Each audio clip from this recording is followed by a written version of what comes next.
La Société Médunique Canada, membre du groupe pharmaceutique Duchesnay à Blainville, travaille actuellement à développer une thérapie qu'on dit prometteuse contre la sclérose en plaques. C'est une annonce qui suscite évidemment beaucoup d'espoir pour les personnes atteintes. J'en discute avec Éric Gervais, président du groupe Duchesnay. Monsieur Gervais, bonsoir. Bonsoir. Alors, vous avez un partenaire américain dans cette aventure-là, qui est le Population Council. C'est un organisme de recherche qui est basé à New York, et avec qui vous allez étudier l'utilisation possible de l'acétate de ségestérone, qui est à la base un médicament contraceptif. Je vous laisse nous expliquer comment on a pu faire ce lien-là entre la contraception et la sclérose en plaques. Oui, bien déjà, ça fait des années qu'on travaille avec Population Council pour développer différents contraceptifs. Donc, c'est là qu'est née l'idée de dire peut-être qu'on devrait travailler ensemble au niveau de la sclérose en plaques. Ce qui arrive, c'est qu'en 1998, dans le New England Journal of Medicine, il y a eu une étude qui tendait à démontrer comme quoi que les femmes qui avaient la sclérose en plaques, durant la grossesse, les crises s'estompaient. Oui. Puis on s'est aperçu que l'hypothèse, c'est qu'on se dit que vu que l'estrogène et la progestérone montent durant la grossesse, qu'il y avait probablement une cause hormonale à tout ça. Puis après l'accouchement, les crises de sclérose en plaques remontent.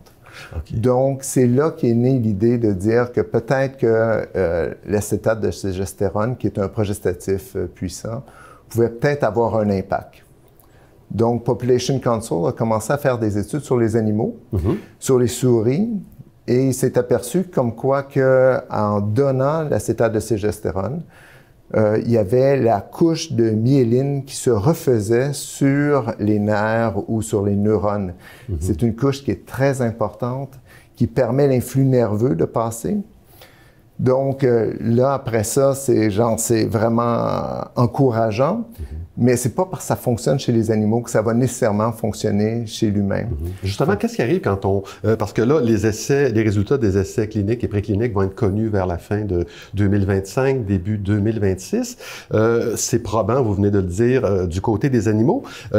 Comment on fait la transition là, vers les humains? Est-ce qu'il faut adapter le traitement? Oui, bien, il y a la question du dosage. Oui. Et puis, là, il nous reste une étude à faire chez les animaux, qui est une étude dermatologique. Ça va prendre 1 an, on est en train de la faire en ce moment.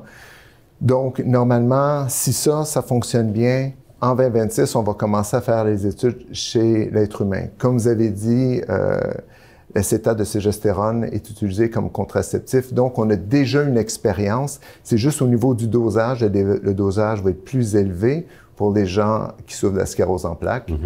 Donc, quand la première étape va être terminée, on va pouvoir commencer dans des cliniques à donner ce médicament-là chez les patients atteints de la sclérose en plaques. D'accord. Il n'existe actuellement aucun remède contre la sclérose en plaques.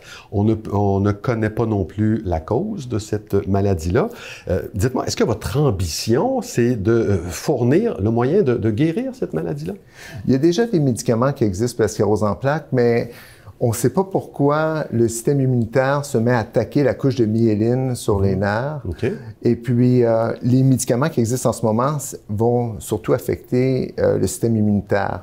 Nous, ce qu'on essaie de faire, c'est vraiment de refaire cette couche de myéline pour pouvoir prévenir et même pouvoir réparer les nerfs qui ont besoin pour que l'influx nerveux passe, d'avoir cette couche de myéline.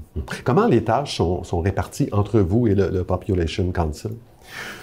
Bonne question. Le Population Council et nous, on a un comité consultatif. Nos experts canadiens, québécois, ici de Blainville, participent sur ce comité pour déterminer ça va être quoi le protocole qu'on devra mettre en place. D'accord. Puis après ça, il va falloir trouver les cliniques dans lesquelles on va pouvoir faire cette étude-là. Je sais qu'actuellement, tout est mis au conditionnel. Mais au moment où on se parle, et à la lumière de ce que vous savez, quel est votre niveau de confiance? On est très confiants. Oui. C'est des millions de dollars qu'on va mettre à tous les ans sur la table, si on veut dire, pour être capable de mener cette étude-là.